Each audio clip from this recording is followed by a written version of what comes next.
नमस्कार विद्यार्थी मित्रों।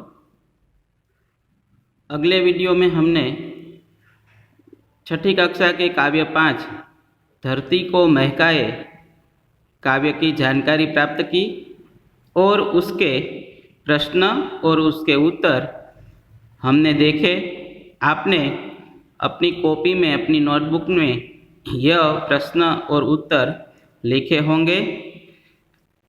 उस कविता का थोड़ा रिवीजन कर ले तो उसमें फूल, सूरज और दीपक की बात कही गई है। फूल जिस प्रकार से हमेशा खुश रहते हैं उसी प्रकार हमें खुश रहना चाहिए, चाहे कोई भी मुश्किल आए। सूरज की किरणें प्रतिदिन धरती पर आती है, उसी प्रकार नियमित रूप से हमें भी अपना कार्य करना चाहिए, यह संदेश है। और दीपक जिस प्रकार खुद जलकर दुनिया को रोशनी देता है, उजाला देता है, उसी प्रकार हमें भी खुद जलकर यानी कि खुद कष्ट सहन करके दूसरों की मदद करनी चाहिए। यह बात हमें दीपक के द्वारा जानकारी प्राप्त होती है। तो इस प्रकार से धरती को महकाए ये काव्य का अर्थ और उसके प्रश्न और उसके उत्तर हमने लिखे। आज हम छठी कक्षा का पाठ जो है 6 सुबह, उसके बारे में जानकारी प्राप्त करना चाहेंगे। सुबह यानी सवार। तो यहाँ इस पाठ का जो शीर्षक दिया गया है सुबह, यह हम आगे हमें बताएंगे। तो पाठ की शुरुआत में यहाँ बताया गया है कि पोलियो की बीमारी से बच्चे विकलांग हो जाते हैं। तो मित्रों, इस पाठ में पोलियो की बीमारी के बारे में बताया है। पोलियो एक ऐसा रोग है जो जिसको होता है वह विकलांग यानी कि अपंग, उसके पैर काम नहीं करते, बेजान हो जाते हैं, तो उसको कहते हैं विकलांग। तो पोलियो की बीमारी के कारण बच्चे विकलांग हो जाते हैं। बच्चों को इस बीमारी से बचाने के लिए उन्हें पोलियो की दवा पिलाई जाती है।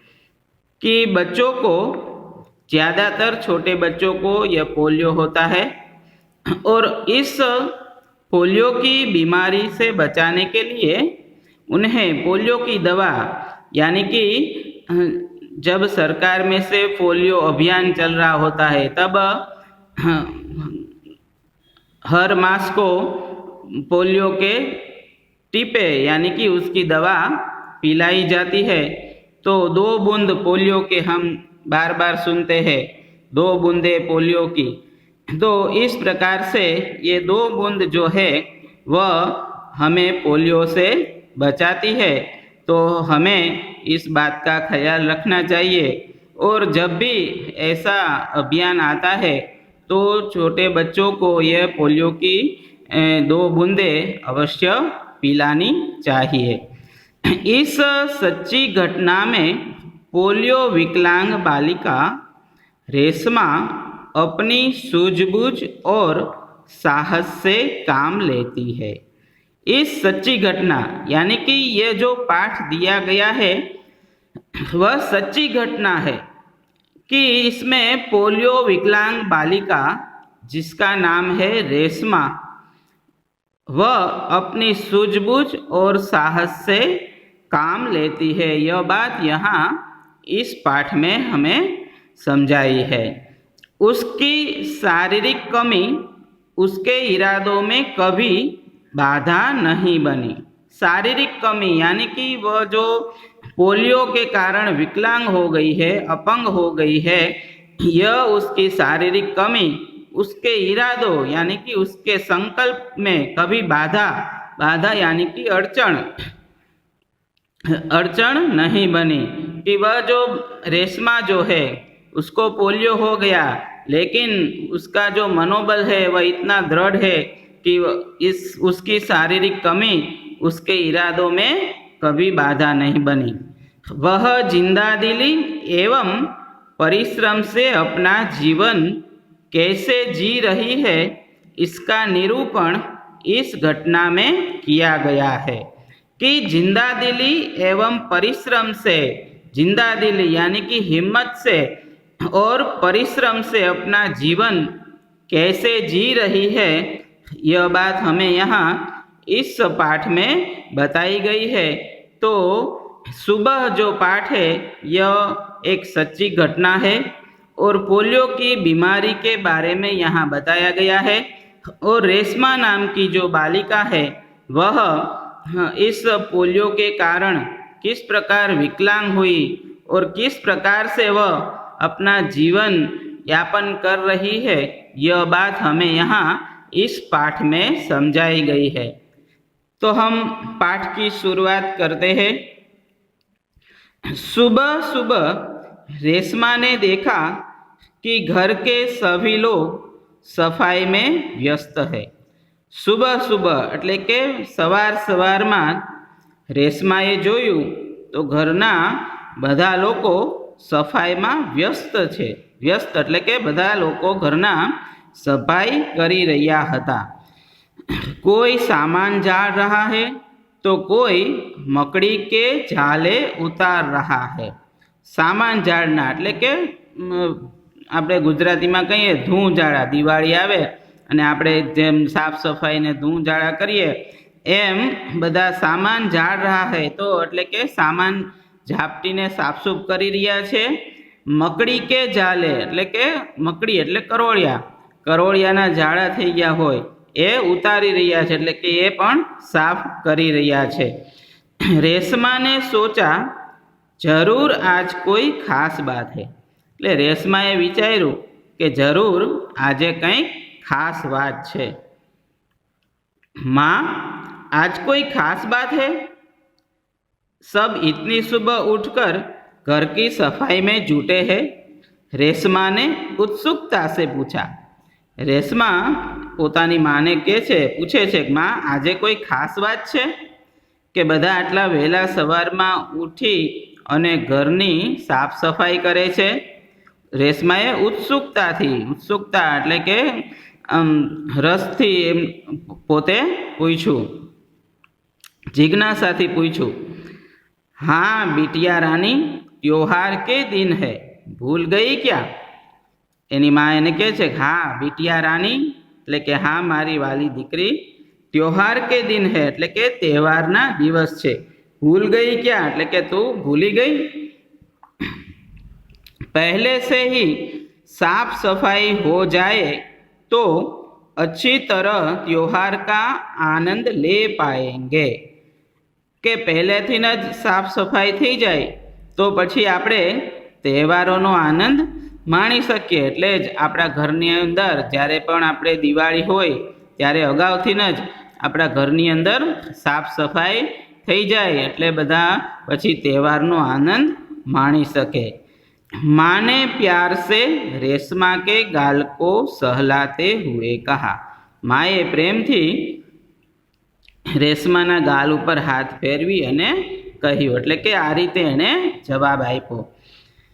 ओह मैं तो एकदम भुलक्कड़ हो गई हूँ, पर माँ आपने मुझे तो कोई काम सौंपा ही नहीं, मैं क्या करूँ बताओ माँ।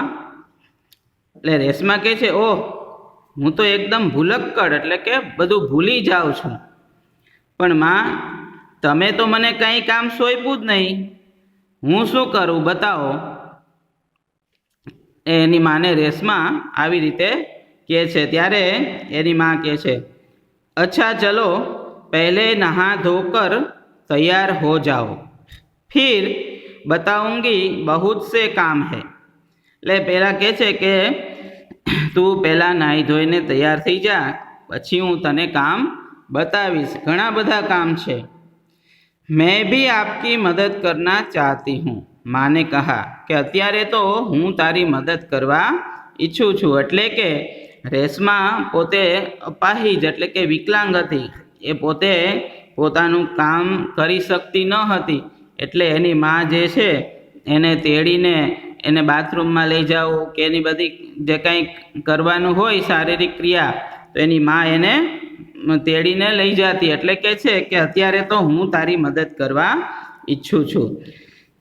રેશમા ને રૂવાસે સ્વર મેં કહા. રૂવાસે એટલે કે રોયેલા અવાજમાં. રેશમાએ રોયેલા અવાજમાં કીધું, મદદ તો મેં જરૂર લૂંગી, કે મદદ તો હું તમારી જરૂર લઈશ.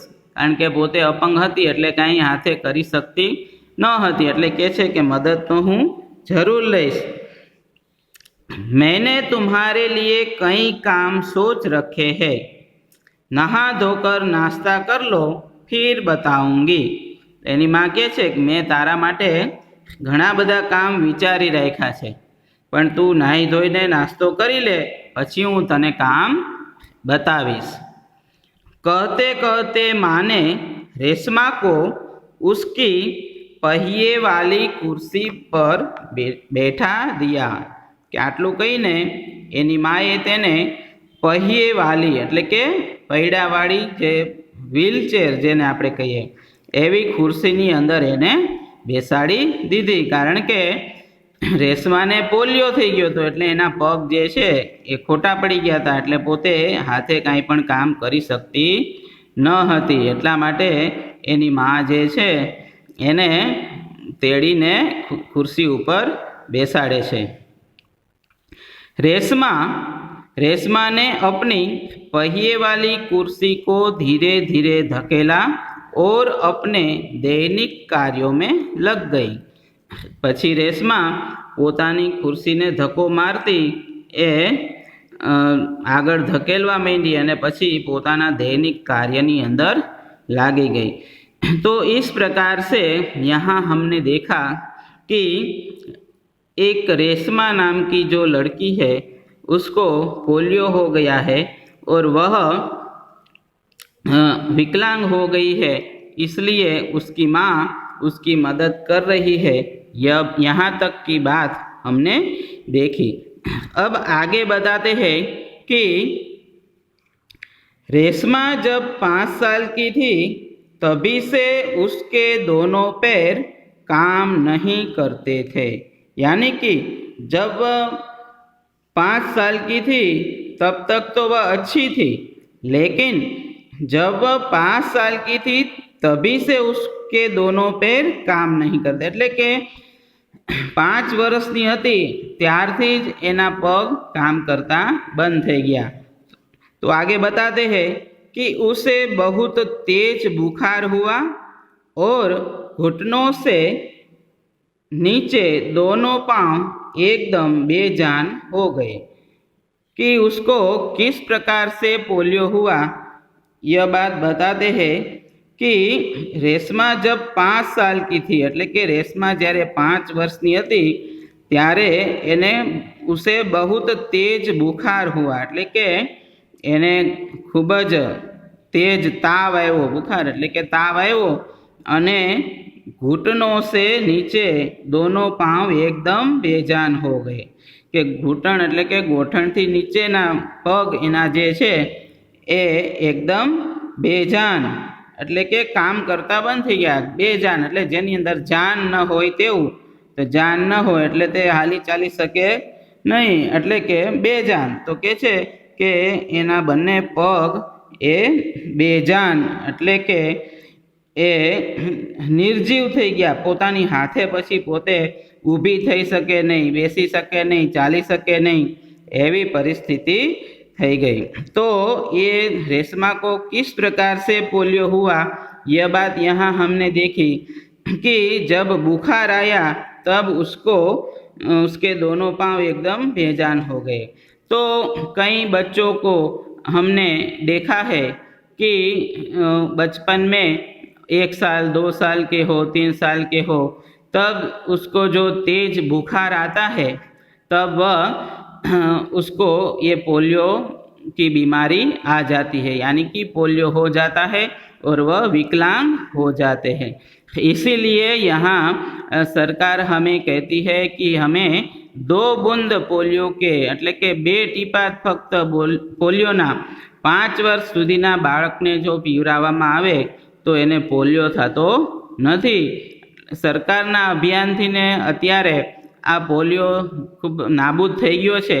છતાં પણ જ્યારે પણ આ અભિયાન હોય પોલિયોના ટીપા પીવડાવવાનું, ત્યારે આપણા ઘરની અંદર 5 વર્ષ સુધીના કોઈ પણ બાળક હોય કે નજીકમાં સગા સંબંધીમાં, તો એને આપણે પોલિયો પીવડાવવા માટે કહેવું જોઈએ, જાણ કરવી જોઈએ. કારણ કે આ એક રોગ એવો છે કે આપણે જો એમાં બેદરકારી રાખીએ તો એની અંદરથી આપણને આખી જિંદગી એ આપણે નુકસાન વેઠવું પડે છે. અને આ પોલિયો થઈ જાય પછી આખી જિંદગી એ અપંગ અપાહિજ થઈ જાય છે.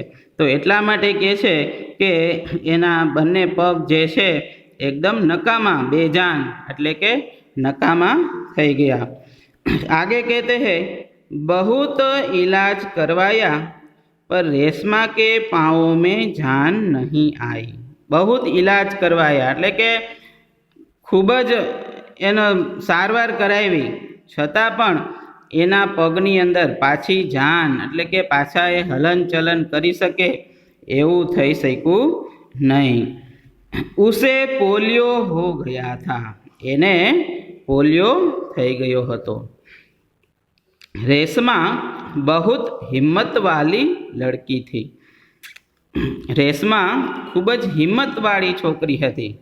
शुरू में उसे जरूर दूसरों की सहायता लेनी पड़ी. शुरुआत में એને જરૂર બીજાની મદદ લેવી પડતી કે પોતે નાની હતી 5 વર્ષની એટલે એને બીજાની મદદ લેવી પડતી. પરંતુ પછી એ પોતાનું કામ બધું પોતાની હાથે જ કરતી. परंतु अब 11 साल की उम्र में वह अपने सारे काम स्वयं करती है. परंतु हवे ए 11 साल એટલે કે 11 વર્ષની થઈ ગઈ એટલે પોતાનું કામ એ બધું પોતે પોતાની હાથે સ્વયં એટલે કે પોતાની હાથે કરે છે. કે 5 વર્ષની હતી ત્યારે એને પોલિયો થયો હતો.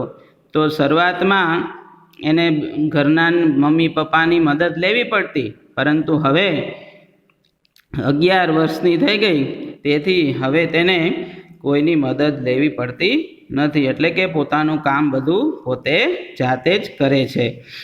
वह अपने परिवार पर अपने काम के लिए निर्भर नहीं रहना चाहती. કે તે પોતે પોતાના કામ માટે થઈ અને પોતાના પરિવાર ઉપર નિર્ભર એટલે કે બીજા ઉપર આધાર રાખવો પડે એવું એ ચાહતી નથી, એટલે કે ઈચ્છતી નથી. તો એ પોતે પોતાનું કામ જે છે એ જાતે જ કરી લે અને આવી રીતે એ બીજા ઉપર આધાર રાખવા માગતી નથી. तो इस प्रकार यहाँ हमने यह सुबह पाठ देखा. तो इसमें हमने देखा कि रेशमा नाम की जो बालिका है उसको पोलियो हो गया है और वह विकलांग हो गई है.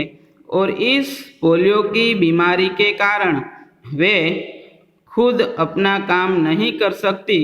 उसको दूसरों पर आधार रखना पड़ता है, दूसरों की मदद लेनी पड़ती है.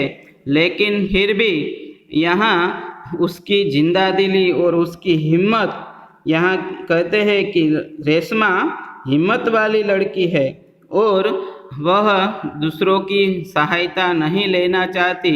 वह अपने पैरों पर यानी कि वह खुद अपने पर निर्भर रहकर अपना काम खुद करना चाहती है. ऐसी बात हमें यहाँ इस पाठ में समझाई है. तो हमारे यह वीडियो में हम यहाँ तक देखते हैं कि सुबह जो पाठ है उसका पहला जो पेज है 37वां पेज तक हम इस वीडियो में रखते हैं. अगले वीडियो में हम इस पाठ को आगे बढ़ाएंगे.